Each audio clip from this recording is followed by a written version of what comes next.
অমাবস্যার গভীর রাতে বন্ধ মন্দিরের ভেতরে কেউ একজন হেঁটে বেড়ায়। পায়ের শব্দ শোনা যায়, ফিস ফিস করে কথা বলে সে। অথচ মূর্তির পাশে কোনো মানুষ থাকে না।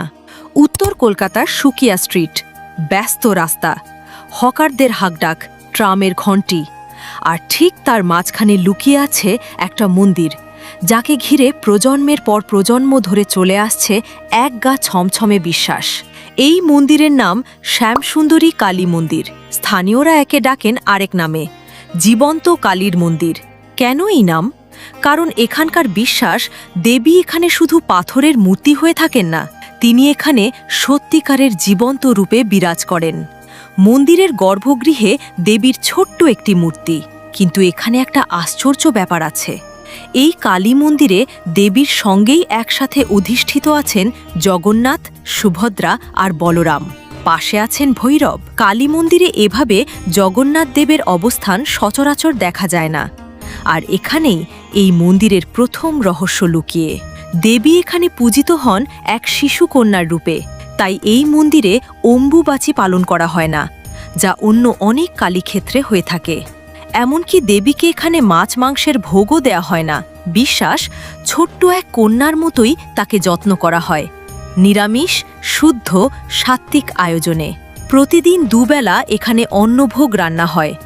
আর এখানকার একটা নিয়ম শুনলে অবাক হবেন, প্রসাদ না নিয়ে কোনো ভক্তকে কখনো ফেরানো হয় না। কথিত আছে, একবার নাকি দেবী স্বপ্নাদেশ দিয়ে বলেছিলেন, যদি ভোগ কম পড়ে তাহলে প্রয়োজনে ভিক্ষা করে হলেও ভোগের ব্যবস্থা করতে হবে, কিন্তু কোনো ভক্তকে খালি হাতে ফেরানো চলবে না।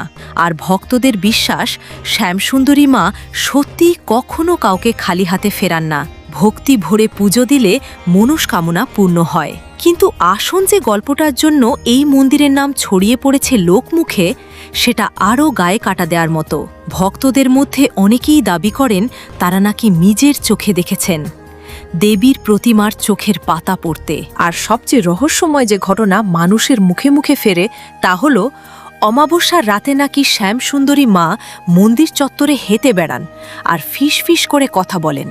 এই কারণেই প্রতি অমাবস্যায় মন্দিরে একটি মাত্র প্রদীপ জ্বালিয়ে মায়ের আরাধনা করা হয়, যেন সেই রাতে মাকে বিরক্ত না করা হয়, যেন তার নিজের জগতে তাকে একটু নিরিবিলি ছেড়ে দেওয়া হয়।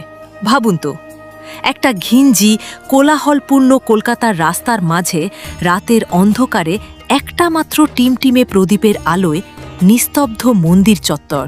আর সেই নিস্তব্ধতার মধ্যে যদি হঠাৎ শোনা যায় পায়ের শব্দ কিংবা কারো ফিসফিস করে বলা কথা, তাহলে যে কারো গা ছমছম করে ওঠাটাই স্বাভাবিক।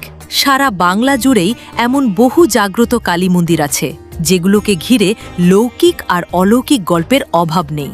কোথাও পুরোহিত মায়ের বুকে পা রেখে পুজো করেন, কোথাও আবার পুরোহিতকে বাঁশি বাজিয়ে দেবীকে সন্তুষ্ট করতে হয়। কোথাও দেবী শ্বেতবর্ণা, কোথাও আবার শ্যামবর্ণা। কিন্তু সুকিয়া স্ট্রিটের এই মন্দিরের মতো জীবন্ত বিশ্বাস খুব কম জায়গাতেই এত জোরালোভাবে টিকে আছে। মজার ব্যাপার হলো, এই ভয়, এই রহস্য কোনোটাই ভক্তদের মন্দিরমুখী হওয়া থেকে আটকায়নি, বরং উল্টোটাই হয়েছে। মানুষ ছুটে আসেন এই জ্যান্ত কালীর দর্শন পেতে।